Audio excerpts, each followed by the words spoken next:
So முதல்ல வந்து இந்த நூலை வந்து இன்னைக்கு திறனாய்வு செய்த தோழர் சசிகலா அவர்களுக்கு என்னுடைய நன்றியை தெரிவிச்சுக்கிறேன். அடுத்து வந்து இந்த நூலை இங்கே இந்த இடத்துல வச்சு வாசித்து இதை பற்றின ஒரு சின்ன திறனாய்வு நடத்தணும் அப்படின்னு சொல்லி முடிவு செய்த கலப்பை தோழர் ராமசாமி அவர்களுக்கும் என்னுடைய நன்றி. ஏன்னா நமக்கே தெரியும் இன்றைக்கி வாசிப்பு வந்து எவ்வளோ அருகி போன ஒரு விஷயமா இருக்குது. நூல் திறனாய்வு கூட்டங்கள் அப்படிங்கிறது வந்து எழுத்தாளரை பொறுத்து, எழுத்தாளருக்கு இந்த சமூகத்தில் இருக்கக்கூடிய இடத்தை பொறுத்து, எழுத்தாளர்கள் எவ்வளோ அடிப்பொடிகள் இருக்காங்களோ, அவங்களுடைய ஸ்கூல் ஆஃப் தாட்டுக்கு கீழே எவ்வளவு பேர் உட்கார்ந்துருக்காங்களோ அவங்கள பொறுத்து தான் இன்றைக்கி தமிழ் சூழலில் வந்து எழுத்து வாசிக்கப்பட்டுருக்கு அப்படிங்கிறது வந்து உண்மையிலே இந்த தமிழ் சூழலுக்கு நேரக்கூடிய மிகப்பெரிய அவலம். ஒரு நல்ல எழுத்து எங்கே இருந்தாலும் கொண்டாடப்படணும் அப்படிங்கிறது ஒரு விஷயம். ஆனால் என்னுடைய பள்ளியில், என்னோடய ஸ்கூல் ஆஃப் தாட்டில் நீ வந்தால் தான் நீ ஒரு நல்ல வாசகன், எனக்கு கீழே நீங்கள்லாம் இருக்கலாம் அப்படின்னு சொல்லிட்டு இலக்கிய மேடைகளாக, இலக்கிய பீடங்களாக தமிழ் சமூகத்தில் நிறைய எழுத்தாளர்கள் மாறி இருக்கிறது வந்து உண்மையிலே ரொம்ப ஒரு மோசமான போக்கு அப்படின்றத நான் சொல்லணும் இந்த இடத்துல. அதனால் துணிவோடு இந்த மாதிரி நூல்களை எடுத்தால் 4 பேர் கூட வரமாட்டாங்கங்கிறத தெரிஞ்சுக்கிட்டு இந்த நூலை வந்து திறனாய்வுக்கு வந்து எடுத்துக்கிட்ட தோழருக்கு வந்து என்னுடைய நன்றி. முதல்ல அவர் பேசின இந்த பூத்த கரிசல் நூலில் சில பக்கங்களை புரட்டி பார்த்தா ரொம்ப முக்கியமான ஒரு நூலாக தெரிகிறது. கரிசல் பகுதியில் இருக்கக்கூடிய கதைகளை வந்து நம்ம நிறைய கேட்டுட்டோம். கேட்டு எனக்கே தெரிஞ்சு கீராவெல்லாம் வந்து இந்த மிஞ்சக்கூடிய அளவுக்கு ஒரு கதை சொல்லி கரிசல்லேருந்து இனிமேல் நமக்கு வருவாங்களா அப்படிங்கிறது தெரியல. அந்த அளவுக்கு வந்து ஒரு அறப்பட்டு போன ஒரு டாப்பிக்கில் வந்து மறுபடியும் ஒருத்தர் வந்து இந்த மாதிரி ஒரு நேட்டிவிட்டியோட அந்த வட்டார வழக்கை பயன்படுத்தி அவங்க வந்து நூல் எழுதியிருக்கிறது ரொம்ப முக்கியமான விஷயம். அதே போல் தான் நீர் வழிப்படும் நூலும் மிக அதிகம் கொண்டாடிய ஒரு நூல். இன்றைக்கி அதை பேசுகிறதுக்கு அவர் தோழர் வரல அப்படிங்கிறது கொஞ்சம் மன வருத்தத்தை, லேசான மன வருத்தத்தை தருது. ஒரு 10 நிமிஷம் அட்லீஸ்ட் அந்த நூலை பற்றி நம்ம வந்து கேட்டிருந்திருக்கலாம். இந்த நூலை பொறுத்த வரைக்கும் தோழர் சசிகலா வந்து அக்குவேர் அணிவராக பிரித்து மேய்ஞ்சு இன்னைக்கு தேதிக்கு அது என்ன ரிலவெண்ட் அப்படிங்கிறத வந்து அவங்க சொல்லியிருக்கிறாங்க. அது ரொம்ப முக்கியமான ஒரு விஷயமா பார்க்குறேன். ஏன்னா இந்த நூலை நான் எழுதும்போது எதுக்கு இப்படி ஒரு புக்கை நம்ம எழுதணும், அது ஒரு 100 வருஷத்துக்கு முன்னாடி, ஒரு 90 வருஷத்துக்கு முன்னாடி எங்கேயோ நடந்து முடிஞ்சு போன ஒரு விஷயம், அது இன்னைக்கு தேதிக்கு அதுக்கு என்ன ரெலவென்ஸ் இருக்குது அப்படின்றத வந்து திருப்பி நூலை எழுதுறதுக்கு முன்னாடி இது எழுதணுமா இது தேவைதானா அப்படின்றத யோசிச்சுக்கிட்டே இருந்தேன். ஆனால் ஒரு விஷயம் என்னை வந்து ரொம்ப சங்கடப்படுத்திக்கிட்டே இருந்துச்சு. தோழர் சொன்னாங்க பார்த்தீங்களா, தமிழ் சூழலில் திராவிட கருத்தாக்கம் கொண்ட நபர்கள் அல்லது திராவிடவியல் பேசக்கூடிய அறிஞர் பெருமக்கள் அப்படின்னு சொன்னால், ஆளுமைகள் அப்படின்னு சொன்னால் நம்ம சொல்லக்கூடிய நபர்கள் எல்லாமே ஆண்கள். ஜான்சி ராணியுடைய பேர் எனக்கு ஞாபகம் இருக்குது. ரொம்ப அழகாக சொன்னாங்க. ஜான்சி ராணி பேர் எனக்கு ஞாபகம் இருக்குதுன்னா, எனக்கு 5 வயசு 6 வயசில் நீங்கள் ஜான்சி ராணியை அறிமுகம் செய்கிறீங்க. பள்ளிக்கூடத்தில் புத்தகங்களில் எனக்கு ஜான்சி ராணியை சொல்லித்தரீங்க. தர்மாமாலா எனக்கு யார் சொல்லித்தந்தா? ஏன் சொல்லித்தரல? தாமரை கன்னியமேரை எனக்கு ஏன் சொல்லித்தரல? அப்போ இந்த மாதிரியான பெண்களை நம்ம எப்பயுமே பார்த்திங்கன்னா நம்மளுடைய சிலபஸை வந்து எவனோ வடுக்க உட்காந்து எழுதுவான். அவன் என்ன எழுதுறானோ அதே சிலபஸ் அப்படியே நம்ம எடுத்துக்கிட்டு வந்து அதை அப்படியே தான் நம்ம படிச்சுக்கிட்டு இருந்திருக்கிறோம்.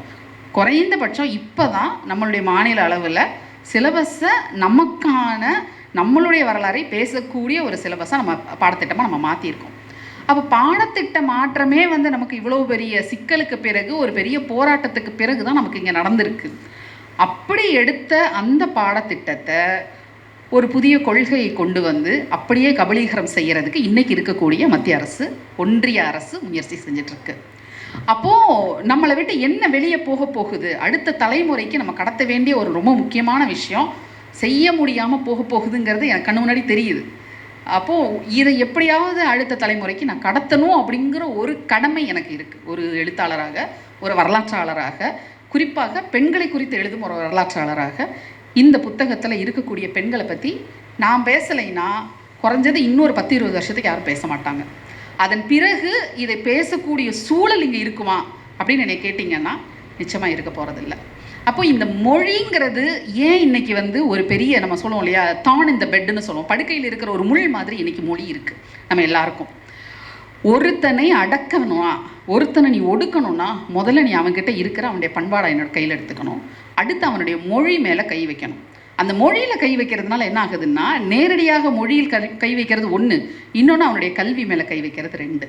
ஏன்னா இன்றைக்கும் இந்திய ஒன்றிய அரசை உறுத்தி கொண்டே இருக்கக்கூடிய மாநிலங்களில் தலைமை நம்பர் 1 பொசிஷனில் தமிழ்நாடு இருக்குது.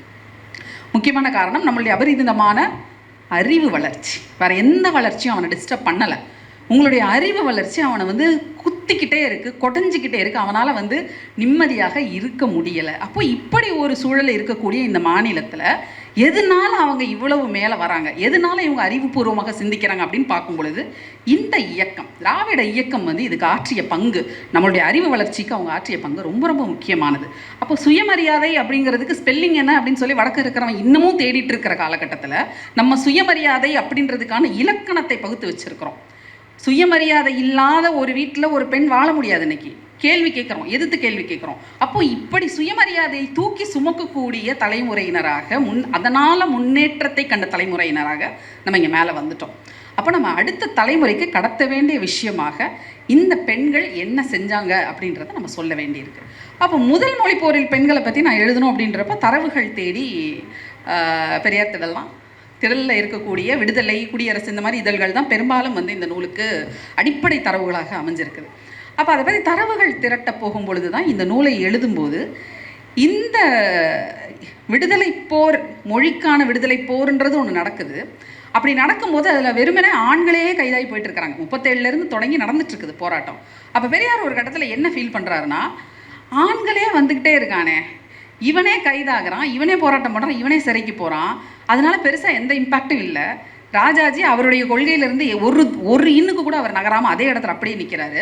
அப்போ இதில் எப்படித்தான் ஒரு மாற்றத்தை கொண்டு வர்றது, மன ரீதியான ஒரு மாற்றத்தை கொண்டு வரணும் அப்படிங்கும்போது அவருக்கு தோன்ற மிக முக்கியமான ஆயுதம் பெண். எல்லாம் நீங்கள் எழுதி வச்சுக்கோங்க, உலகத்துடைய அத்தனை முக்கியமான புரட்சிகளிலும் பெண்ணுக்கு மிக முக்கியமான பங்கு இருந்திருக்கு. பெண் வந்து ஒரு இக்னைட்டராக, ஒரு ஸ்டார்ட்டாக, ஒரு ஸ்பார்க்காக எல்லா ரிபல்லியன்ஸ்லையும் இருந்திருக்காங்க. அப்போது அதை வந்து பெரியார் கை கொள்கிறார். அதை நேரடியாக அவர் செய்ய முடியுமா அப்படின்னா செய்ய முடியாது. நான் நிறைய விஷயங்களை பெரியாரை நான் ரொம்ப வியந்து பார்க்குறது என்ன அப்படின்னா, அவருக்கு இருந்த மதிநுட்பம். நீ என்னைய எதால் அடிக்கிறியோ, நீ என்னை அறிவால் அடிக்கிறேன்னு அதே அறிவால் உன்னை நான் திருப்பி அடிக்கிறேன். அவர் பண்ணக்கூடிய அந்த எனக்கு ரொம்ப சில விஷயங்கள்லாம் அவர் எழுதுறது, அவர் செஞ்சதெல்லாம் பார்க்கும்போது ஒரு சதுரங்க ஆட்டம், அந்த சதுரங்க ஆட்டத்தில் ஆட்டக்காய்களை நகர்த்துறது மாதிரி அவர் வந்து அவருடைய ஒவ்வொரு திட்டத்தையும் நகர்த்தி அவர் செஞ்சுக்கிட்டே வந்திருக்கிறார். இப்போ இவங்க சொன்னாங்க இல்லையா, நீலாம்பிகை அம்மையாரை வந்து கொண்டு வந்து இந்த பெண்கள் மாநாட்டுக்கு தலைமை தாங்க வச்சது வந்து தர்மாம்பாள் மூலம், பெரியார் மூலமாக தர்மாம்பாள் செய்கிறாங்க. அது ரொம்ப முக்கியமான ஒரு பாயிண்ட். தர்மாம்பாளுடைய முயற்சியாக அது இருந்தாலும் கூட அந்த இடத்துக்கு நீலாம்பிகையை கொண்டு வந்தது அப்படின்றது திராவிட இயக்கத்தோடு மொழிப்போரில் ஈடுபட்டிருந்த அப்படி நம்ம பார்க்கக்கூடிய தனித்தமிழ் இயக்கத்தை உள்ளே கொண்டு வர்ற ஒரு முயற்சியாக அதை நம்ம பார்க்கணும். அப்போ நான் தனியாக திராவிட இயக்கத்தில் வச்சுருக்கிறேன், இந்த இயக்கத்தை, சுயமரியாதை இயக்கத்தை வச்சுக்கிட்டே என்னால் இந்த போராட்டத்தை நடத்த முடியுமா அப்படின்னு என்னால் முடியாது. அப்போ என்னை போல சிந்திக்கக்கூடியவன் எவனோ ஒருத்தன் இருக்கிறான், அப்போ அவனோட நான் சேர்ந்து வேலை செய்யணும். அப்போ அந்த சேர்ந்து வேலை செய்யணும் அப்படிங்கிற அந்த மதிநுட்பம், நான் அதை செய்யணும் அப்படின்னா நான் யாரை இங்கே உள்ளே கொண்டு வரணும். அப்போது எந்த பெரியார் நீலாம்பிகையுடைய திருமணத்தை பற்றி கடுமையாக விமர்சித்து எழுதியிருக்கிறார் விடுதலையில்.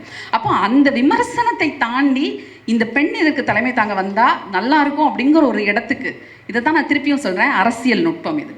அப்போ அந்த அரசியல்படி தான் அவங்கள உள்ளே கொண்டு வராரு. அப்படி அவங்க வந்து பேசி தான் ரொம்ப அருமையாக அந்த மாநாடு நடத்தி கொடுக்குறாங்க அப்படின்னு நம்ம பார்க்குறோம். இன்னொன்று அவங்க ரொம்ப அழகாக சொன்ன மாதிரி, தீநகர் தியாகராய நகர் மகளிர் முன்னேற்ற கழகம் இன்றைக்கி இருக்கக்கூடிய எல்லா கழகங்களுக்கும் தாய் கழகம் அப்படின்னு நான் சொல்லக்கூடிய அந்த தாய் கழகத்தை அன்னை தர்மாம்பாள் தான் தொடங்கி நடத்துகிறாங்க. ஏன் அது வந்து அன்னை தர்மாம்பாள் தான் தொடங்கி நடத்துகிறாங்கன்னு நான் சொல்கிறேன்னா, அவங்க சொன்ன அந்த 15 கோரிக்கைகளில் ரொம்ப முக்கியமான கோரிக்கையாக ஒரு கோரிக்கை இருக்குது. சித்த மருத்துவம் படிக்கக்கூடிய, கற்பிக்கக்கூடிய கல்லூரிகளில் மொழி தமிழாக இருக்கணும் அப்படிங்கிறத ரொம்ப தெளிவாக அவங்க குறிப்பிடுறாங்க. அன்னை தர்மாம்பாள் ஒரு சித்த மருத்துவர், அவரை தவிர இந்த கோரிக்கையை முன்வைக்கிறதுக்கு வேற எந்த பெண்ணுக்கும் வந்து அந்த தெளிவு வந்து இருந்திருக்காது. ரொம்ப அருமையாக அதை செஞ்சுருக்கிறாங்க. தமிழகம் மறந்து போன மிக முக்கியமான போராளிகள் அன்னை தர்மாம்பாள் ஒருத்தங்க.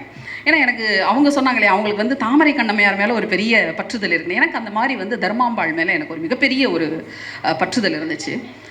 கிட்டத்தட்ட வந்து ஒரு அவங்களுடைய வாழ்க்கையே வந்து இந்த நூலில் வரிசையாக நான் பார்த்துட்டே வர்றேன். எப்படி வந்து கைதாகி சிறைக்கு போகும்போது, சிறைக்கு போகிறதுக்கு முன்னாடி வந்து ஒரு நீதி விசாரணை நடக்குது. நீதிமன்றத்தில் வெங்கட்ராம ஐயர் பேசுகிறாரு.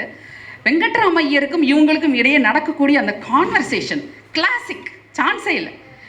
அதாவது நீங்கள் நம்மலாம் வந்து கட்டபொம்மனுக்கும் இவர் துரைக்கும் நடந்த ஒரு இது, நீ தான் ஜாக்சன் துரை என்பவரோ அப்படின்லாம் இவர் கேட்பார். நம்மளாம் அப்படியே அட்ரா கைத்தட்டுறான்னு சொல்லுவோம். இல்லை, பொம்பளைங்க 4 பேர் குற்றவாளி கொண்டல ஏறி நின்றுட்டு வெங்கட்ராமையாரை பார்த்து கேள்வி கேட்குறாங்க. வெங்கட்ராமையார் கேட்குறாரு, நீ வந்து பள்ளிக்கூடத்து வாசலில் போய் இப்படி பெண்கள் போய் இப்படி பண்ணுறீங்களே, பிள்ளைங்க படிக்கிறது நீங்கள் கெடுக்கலாமாப்பா, இதெல்லாம் தப்பு இல்லையா அப்படின்னு கேட்குறாரு. அவங்க சொல்கிறாங்க, ஐயா நீங்கள் ஒரு லிஸ்ட்டு போட்டு கொடுங்க, எங்கெங்கே ஹிந்தி படிக்கிற பிள்ளைங்க இருக்குது லிஸ்ட்டு போட்டு கொடுங்க, ஒவ்வொருத்தர் வீட்டுக்கும் போய் அவங்க வீட்டு வாசல் நின்று காலையிலேருந்து இங்கே போராட்டம் பண்ணுறாங்க அப்படின்னு சொல்கிறாங்க. ரொம்ப எனக்கு அது ரொம்ப படித்தோடனே எனக்கு வந்து குபீர்னு ஒரு சிரிப்பு வந்துருச்சு. அந்த இடத்துலையும் நீங்கள் நல்லா பார்த்தீங்கன்னா இந்த விவாதம் வெங்கட்ராமையருக்கும் அன்னை தர்மாம்பாளுக்கும் இந்த விவாதம் நடந்துட்டு இருக்கும்போது நீதிமன்றத்தில் பெரியார் இருக்கிறார். அது ரொம்ப முக்கியமான ஒரு பாயிண்ட். இன்னைக்கு தேதிக்கு இங்கே இருக்கக்கூடிய அரசியல்வாதிகள் நல்லா குறித்து வச்சுக்கோங்க. பெண்களுக்கு உரிய இடத்தை உங்களுடைய கட்சிகளிலோ உங்கள் இயக்கங்களிலேயோ நீங்கள் தந்தீங்கன்னா, அவங்களுக்கான ஒரு ஸ்பேஸை நீங்கள் உருவாக்குனீங்கன்னா அந்த கட்சி எங்கேயோ போக போகுது. அதற்கான வளர்ச்சி அபரிமிதமாக இருக்கும். ஏன்னா உங்களில் சரிபாதியாக இருக்கக்கூடிய பெண்களை நீங்கள் எப்பயுமே ஒப்புக்கு சப்பானியாக ஒரு ஓரமாக உட்கார வச்சுக்கிட்டு எங்ககிட்டயும் மகளிர் அணி இருக்குது, எங்ககிட்டயும் பெண்கள் இருக்காங்க, நாங்களும் 50% கொடுத்தோம் சொல்கிறாங்க இல்லையா, நாங்களும் 50% பெண்களுக்கு கொடுத்தோம், ரெப்ரசன்டேஷன் கொடுத்தோம் அப்படின்னு பேசுகிறதுல பொருள் இல்லை. அது ரெப்ரசன்டேஷன் ஒரு ப்ராப்பர் ரெப்ரசன்டேஷனாக அதை அந்த பெண்கள் பயன்படுத்திக்க கொள்ளக்கூடிய ஒரு இடத்துக்கு அந்த பெண்களை நீங்கள் மதிநுட்பமானவர்களாக நீங்கள் மேலே கொண்டு வந்துட்டு அதுக்கப்புறம் நீங்கள் அதை கொடுத்தீங்கன்னா அது ரொம்ப சரியானதாக இருக்கும் அப்படின்னு நான் பார்க்குறேன். அப்போ அந்த இடத்துலையும் அதே மாதிரி தர்மாம்பாளை நீங்கள் பார்த்தீங்க அப்படின்னா எனக்கு ரொம்ப வந்து ஒரு எழுதுறதுக்கே எனக்கு ரொம்ப கஷ்டமாக இருந்தது என்ன அப்படின்னு பார்த்தீங்கன்னா, இந்த புத்தகத்தை பொறுத்த வரைக்கும் இந்த பெண்களுடைய நகர்வு எப்படி வந்து இவங்க இந்த போராட்டத்துக்குள்ளே வராங்க, இந்த போராட்டத்தை முடிஞ்ச பிறகு அவங்க வாழ்க்கை என்னவா மாறுது அப்படிங்கிறது இருக்கு இல்லையா, அது வந்து எனக்கு உண்மையிலேயே அதை எழுதுறதே வந்து எனக்கு ரொம்ப மனசு கஷ்டமான ஒரு விஷயமா இருந்துச்சு. குறிப்பாக வந்து அன்னை தர்மாம்பாள் வந்து ஒரு கடிதம் எழுதுகிறாங்க. அவங்கள கடைசி காலத்தில் வச்சு பார்த்துக்கிட்ட ஒரு நபருக்கு, அவங்களுடைய புரவலர் அவருக்கு எழுதுகிறாங்க, என்னால் வந்து நடக்க முடியல, எதுவுமே செய்ய முடியல, நீ வந்து தீபாவளிக்கு எனக்கு எப்பயுமே பணம் கொடுப்ப, இந்த விஷயம் எனக்கு அந்த பணத்தை கொடுக்காத, எனக்கு மலம் ஜலம் அள்ளி தூக்கி போடுற ஒரு பெண் இருக்கிற, அவளுக்கு ஒரு சேலை மட்டும் வாங்கி கொடுத்துரு அப்படின்னு ஒரு கடிதம் எழுதுகிறாங்க. அப்போது இந்த சமூகத்திற்கு, இந்த மொழிக்கு, இந்த மக்களுக்கு இவ்வளோ விஷயங்களும் ஒரு மகளிர் மாநாட்டை எடுத்து நடத்தி அதுக்கு பிறகு அந்தம்மா ஜெயிலுக்கு போய் அந்தம்மாவுடைய 2 மருமகளையும் அவங்களோட சேர்த்து ஜெயிலுக்கு கூட்டிகிட்டு போய் இவ்வளோ விஷயங்களும் செஞ்ச அந்த பெண்மணியை கடைசி நேரத்தில் ஒரு 5 ரூபா காசுக்காக யார் காலையோ பிடிச்சி கெஞ்ச வச்ச மிக மட்டமான மோசமான தமிழ் சமூகம். அவங்களுடைய கான்ட்ரிபியூஷன் இவ்வளோ விஷயம் அவங்க செஞ்சுருக்காங்கல்ல, அதற்கான ஒரு மதிப்பீடு கூட இந்த சமூகம் இன்று வரை நீங்கள் நல்லா யோசிச்சு பாருங்கள். திருப்பி நம்ம எல்லா கூட்டத்திலையும் நம்ம சொல்கிறது உண்டு, ஒரு பப்ளிக் ஸ்பேஸில் பெண்களுடைய இடம் அப்படிங்கிறது, இன்றைக்கி நான் இருக்கிறேன் அப்படின்னா இந்த இடத்துல என்னுடைய இருப்பை நான் நேரடியாக வந்து நின்று நான் நிறுவிக்கொள்கிறேன்.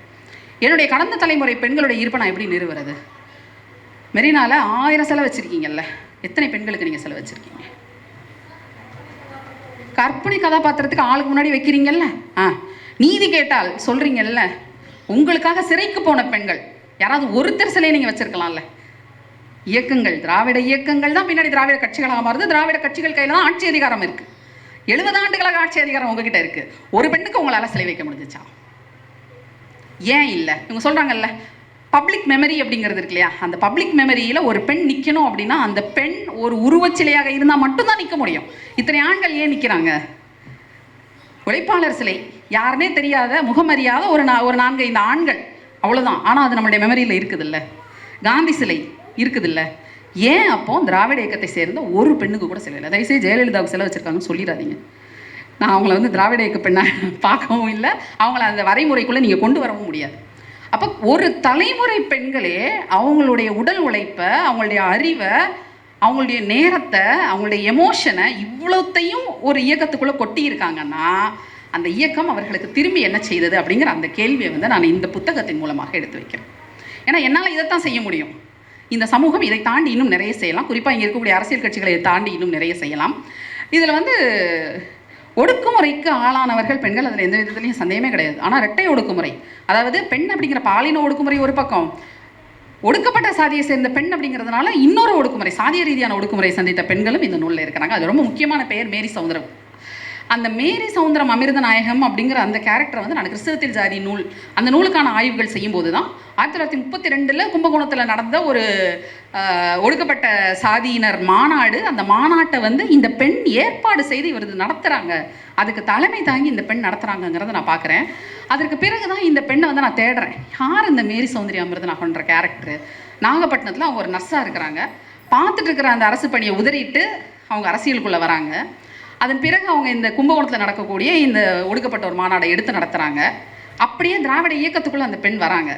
ஒரு கிறிஸ்தவ பெண்மணியாக இருந்து கூட, நீங்கள் இது வந்து இரட்டை ஒடுக்குமுறைகள் மும்முனை ஒடுக்குமுறை. இது சாதிய ரீதியாக ஒடுக்குமுறை, மத ரீதியான ஒடுக்குமுறை, பாலின ஒடுக்குமுறை, 3 ஒடுக்குமுறையை சந்தித்து அது 3ஐயுமே கேள்வி கேட்ட ஒரு பெண்ணாக மேரி சௌந்தரி இப்போ இருந்திருக்கிறாங்க. அவங்க வந்து ஒரு அழகான ஒரு கடிதம் ஒன்று எழுதியிருப்பாங்க. அவங்க சிறைக்கு போகும்போது நான் ஏன் சிறை செல்கிறேன் அப்படின்னு ஒன்று எழுதியிருக்காங்க. ஒரு ஒடுக்கப்பட்ட தலித் சமூகத்தை சேர்ந்த ஒரு பெண்மணி, திராவிட இயக்கத்திற்காக சிறை சென்ற ஒரு பெண்மணி ஏன் நான் ஜெயிலுக்கு போகிறேன் அப்படிங்கிறத அவ்வளோ அழகாக பேசியிருக்காங்க.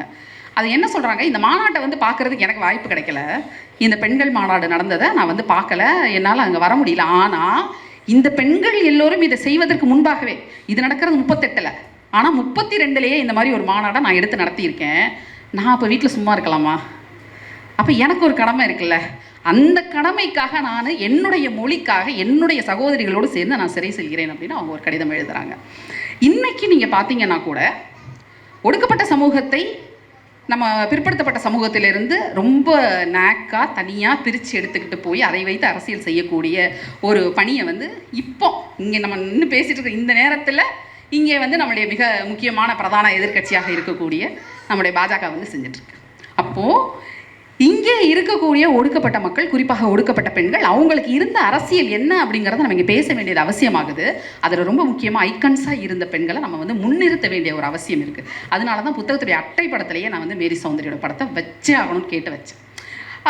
இல்லை, இந்த புத்தகத்தில் கிறிஸ்தவத்தில் ஜாதி புத்தகத்தில் பின்னட்டையில் அவங்களுடைய புகைப்படம் இருக்கும். அப்போ அவங்களுடைய புகைப்படமே எனக்கு விடுதலை தவிர வேறு எங்கேயும் கிடைக்கல. விடுதலையில் வேறு ஏதோ தேடிட்டு இருக்கும்போது அவங்க எழுதின அந்த கடிதமும் அவங்களுடைய புகைப்படமும் எனக்கு வருது.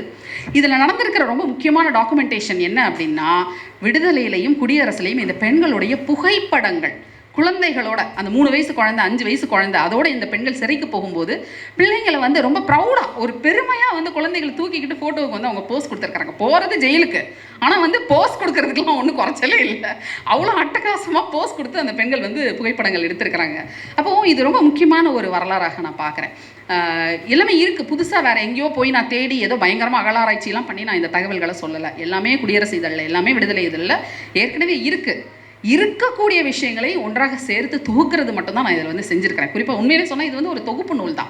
இது வந்து நான் இதில் அதன் தோழர் சொன்ன மாதிரி இது வந்து இன்னும் நீங்கள் விரிவுபடுத்தி எழுதணும் அப்படின்னு சொல்லும்போது இந்த தொகுப்பை தொகுப்பாக தான் கொடுக்கணும்னு நான் நினச்சேன். இதில் வந்து ஊட நான் ரொம்ப பேசிக்கிட்டே இருந்தேனாலும் அது வந்து ஒரு நான் நல்லாவும் இருக்காது. ஏன்னா நான் படித்து read in between the lines தான் இந்த புத்தகத்தை பொறுத்த வரைக்கும். ஏன்னா இந்த புத்தகம் பேசக்கூடிய அரசியல் இன்றைக்கும் ஆனது. இந்த புத்தகம் பேசக்கூடிய மொழி, அந்த மொழிக்காக இந்த பெண்கள் செஞ்ச இந்த விஷயங்கள் இன்றைக்குமான அரசியல். அதே போல் பெண்களுக்காக பெண்களை முன்னெடுத்த இந்த அரசியலும் இன்றைக்கு நமக்கு ரொம்ப தேவையான ஒரு விஷயமாகவும் இருக்குது. அதனால தான் இந்த நூலை நம்ம வந்து இன்னைக்கு வாசிக்கணும். What is the relevance of this book? எப்பயுமே ஒரு வரலாற்றாளரை வந்து நோக்கி இங்கே கேட்கப்படக்கூடிய ஒரு கேள்வி என்னென்னா, நீங்கள் எல்லாம் ஏதோ ஒரு காலத்தில் வாழ்கிறீங்க, உங்களுக்கெல்லாம் நிகழ்காலத்தை பற்றி எதுவுமே தெரியல, you all live in the past அப்படின்றத திருப்பி சொல்லிட்டே இருப்பாங்க. அப்படி இல்லை, because history repeats itself. என்னுடைய வரலாறு எனக்கு தெரியலைன்னா அடுத்து நான் எதை நோக்கி நான் போயிட்டுருக்கேன்றது எனக்கு புரியாது. 100 வருஷத்துக்கு முன்னாடி நான் என்ன ஒடுக்குமுறையை நான் சந்தித்தேன் அப்படின்னு எனக்கு தெரிஞ்சாதான் இவன் எதுக்கு இந்த பக்கம் வர்றான், இவன் ஏன் என் படிப்பில் கை வைக்கிறான், இவனுக்கு ஏன் என் மொழி உறுத்துது அப்படிங்கிறது எனக்கு தெரியும். அப்போது நான் என்ன பண்ண வேண்டி இருக்குன்னா, கடந்த காலத்தை நான் போய் திரும்பி பார்த்து அப்போ நான் பண்ண தப்பை மறுபடியும் நான் செய்யாமல் இருக்கணும். ஒரு மனித குலத்தில் நம்மளுடைய லேர்னிங், கற்றல்ன்றது நமக்கு ஒரு ப்ராசஸ், எவால்வ் ஆகிறோம். அப்போ எப்படி நம்ம எவால்வ் ஆகிறோம்னா, முன்னாடி பண்ண தவறுகளை மறுபடியும் நம்ம செய்யாமல் இருக்கிறது அப்படிங்கிறது ரொம்ப முக்கியமானது. அதே சமயத்தில் முன்னாடி இருந்த பாக் பிரேக்கர்ஸ், நமக்கு ஒரு பாதையை அமைத்து தந்த தந்தை பெரியார் போன்ற தலைவர்கள் என்ன செஞ்சாங்க அப்படிங்கிறத இன்றைக்கு இங்கே இருக்கக்கூடிய தலைவர்கள் கற்றுக்கொள்ள வேண்டிய அவசியம் இருக்குது. ஏன்னா அரசியல் அப்படின்றது, நான் இன்னும் பேசினாலும் அது அரசியல் மேடை தான். புத்தகத்தை திறனாய்வு செய்து பேசுவதும் அரசியல் மேடை தான். புத்தகத்தை நீங்கள் வெளியிட்டு பேசுவதும் அரசியல் மேடை தான். எல்லாமே அரசியல் மேடை தான். ஆனால் என்ன நீங்கள் செய்யாதீங்கன்னா, சினிமாவில் நீங்கள் பேசுகிற அதே கிரிஞ்சு டயலாக அரசியல் மேடைகள்லையும் வந்து கிரிஞ்சாக பேசாதீங்க. ஏன்னா அரசியல் ரொம்ப ரொம்ப நுட்பமானது. நீங்கள் 4 வார்த்தை வந்து பயங்கரமாக கைத்தட்டலுக்காகவும் நம்மளுடைய ரசிகர்கள் கைத்தட்டுவாங்க கத்துவாங்க அப்படின்றதுக்காகவும் நம்ம பேசிட்டு போயிட முடியாது. அது அரசியல் இல்லை, கொள்கை வேணும் நமக்கு. இப்போ வரும்போது கூட எங்கள் அப்பா பேசிகிட்டு இருந்தார், என்ன இன்றைக்கி வர இளந்தலைமுறைகள்லாம் குறிப்பிட்ட ஒரு தலைவர் பேரை சொல்லி இவங்கெல்லாம் வந்து சினிமா டயலாக் மாதிரி பேசுகிறாங்க, அடுத்த கட்சிகளை விமர்சனம் பண்ணுறாங்க அப்படின்னு சொல்லி கேட்டார். அவங்ககிட்ட சரக்கு இல்லைல்ல, என்கிட்ட கொள்கை இருக்கணும்ல. என்கிட்ட கொள்கை இருந்தால் தான் நான் அதை பற்றி பேச முடியும்.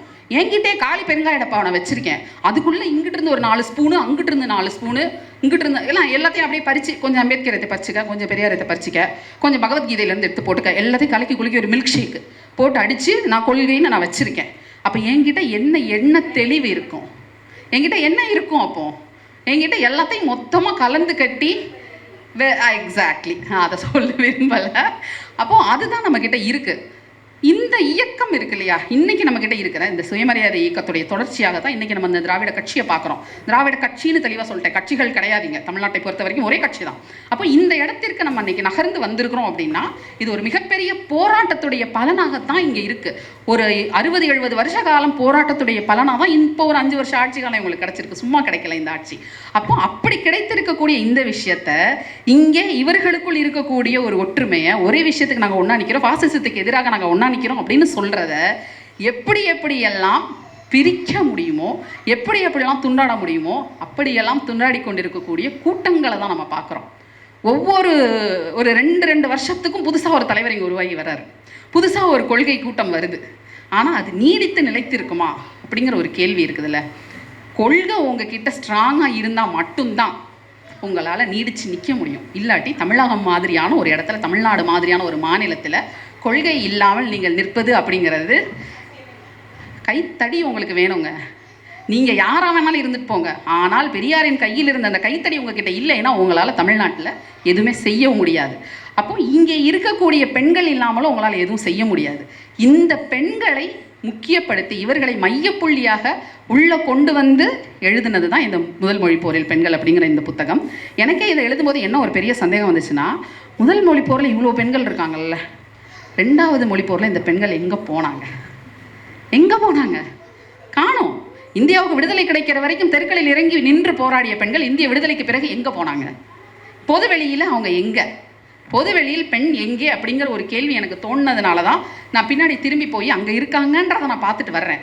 இங்கே ஏன் இல்லை அப்படிங்கிறதுக்கான விடையை நம்ம எல்லாருமே சேர்ந்து தான் தேட வேண்டியிருக்கு. We have to search. ஏன்னா 60கள் பிறகு, இந்திய விடுதலைக்கு பிறகு நம்ம எல்லாருமே ஒரு பெரிய பொருளாதார வளர்ச்சியை நோக்கி நம்ம போயிட்டோம். பொருளாதாரம் தான் நமக்கு எல்லாம் அப்படிங்கிற இடத்துக்கு நம்ம நகர்ந்துருக்கிறோம். பொருளாதாரத்தை வீட்டுக்கு கொண்டு வர்ற நபராக நம்ம பெண்ணை இன்னைக்கு பார்க்குறோம். ஈக்குவல் பார்ட்டிசிபேஷன், நீயும் சம்பாதிக்கிற நானும் சம்பாதிக்கிறேன். அப்போ சம்பாதிப்பு, பொருளாதாரம் அப்படிங்கிற ஒரு விஷயத்தை நோக்கி பெண்களும் ஓடத் தொடங்கினதுனால பொதுவெளியில் சமூக பணியை ரொம்ப அழகாக தோழர் சொன்னாங்க. குடும்பத்தை தாண்டி இந்த சமூகத்திற்கான என்னுடைய பங்களிப்பு என்ன அப்படிங்கிறத சிந்திக்கிறதுக்கு இன்றைக்கி இருக்கிற பெண்கள் நிறைய தவறி இருக்கிறாங்க. அப்போ அதையும் நம்ம சுட்டிக்காட்டு முகமாக தான் இந்த நூலை நம்ம வாசிக்க வேண்டியிருக்கு. அதையும் நம்ம மனசில் வச்சுக்கிட்டு தான் what relevance is this book today அப்படின்னு நீங்கள் என்னையே கேட்டிங்கன்னா, இன்றைக்கி இருக்கக்கூடிய பெண்களுக்கு மொழியை பற்றிய ஒரு அறிவு, பெண்களின் போராட்டங்கள் எப்படி இருந்தது அப்படிங்கிற ஒரு தெளிவு, எல்லாத்தையும் கேள்வி கேளுங்க அப்படிங்கிற ஒரு புரிதல், இது 3யுமே இந்த புத்தகம் கட்டாயமாக கொடுக்கும் அப்படின்னு நான் நம்புகிறேன். மிக சிறப்பாக இந்த நூலை திறனாய்வு செய்து பேசிய தோழர் சசி அவர்களுக்கு என்னுடைய நன்றி, அன்பான நன்றி. ஏன்னா ரொம்ப அழகாக அவங்க ஒவ்வொரு விஷயத்தையும் பார்த்து அவங்க நோட்ஸ் எடுத்துகிட்டு வச்சு அவங்க சொல்லியிருக்கிறாங்க. எனக்கு ஒரு தமிழ்நாட்டு பெண்ணாக நான் ரொம்ப மகிழ்ச்சியாக, நான் ரொம்ப பெருமையாக நினைக்கிற விஷயம் என்னவா இருக்குதுன்னா, அன்னை தர்மாம்பாள் மாதிரி, தாமரைக்கான் அம்மையார் மாதிரி, மேரி சௌந்தரி அம்மையார் மாதிரி இன்னொரு 100 வருஷம் கழித்து இந்த பெண்களை பற்றி இங்கே நம்ம உட்காந்துருக்கோம்ல ஒரு 4-5 பேர், இவங்களை பற்றியும் யாரோ ஒருத்தர் பேசுவாங்க அப்படிங்கிற நம்பிக்கையில் இன்றைக்கி உங்கள் முன்னாடி நின்று நானும் பேசிகிட்டு இருக்கிறேன். நம்பிக்கை தானே வாழ்க்கை. நன்றி. உண்மையிலே ரொம்ப பயனுள்ள ஒரு புத்தகம். ஹெர்ஸ்டோரிஸ் கலப்பை புத்தகத்துலேருந்து பக்கத்தில் இருக்கு. நான் அடிக்கடி அங்கே போகிற வர வழி, அது எனக்கு ஒரு கூடுதல் மகிழ்ச்சியை தருகிறது. அனைவருக்கும் நன்றி. என்னுடைய துணைவியார் வாழ்வினையர் சி அனுசுயா அவர்கள் நன்றியுரை வழங்குவார். தோழர் பெண்களை எங்கேயும் வைக்கல அப்படி இப்படின்னு சொல்லுவாங்க. இல்லை அதாவது எப்படின்னா, கூட்டத்தில் பாராட்டிட்டு வீட்டில் போய் நைய புடைக்கிற ஆள் கிடையாது நான்.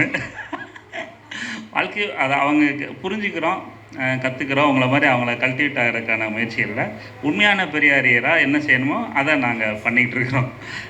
கூட்டத்தில் ஒரு புகழ் உரையும் வீட்டில் போய் போட்டு அந்த வழக்கமான நடைமுறை அடிமைத்தனத்தோடையும் வச்சுக்கிற கடமை எங்கள் வாழ்க்கையில் இல்லை.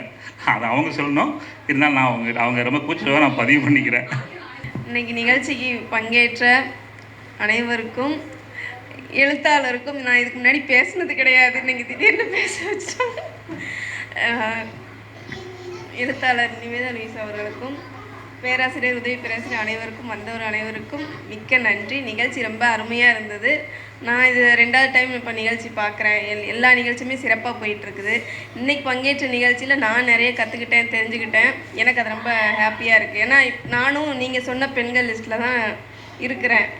அதாவது லேட் பிக்கப், அதாவது மொழி உணர்வு இல்லாத ஒரு இதில் தான் நானும் இருக்கிறேன். நான் எனக்கு நிறைய சொல்லித் தருவாங்க. அது மூலமாக கற்றுக்கிட்டு இருக்கிறேன். எனக்கு ரொம்ப சந்தோஷமாக இருந்தது நிகழ்ச்சியில் கலந்துட்டதுக்கு. நிகழ்ச்சி ரொம்ப சிறப்பாக இருந்தது. நன்றி அனைவருக்கும்.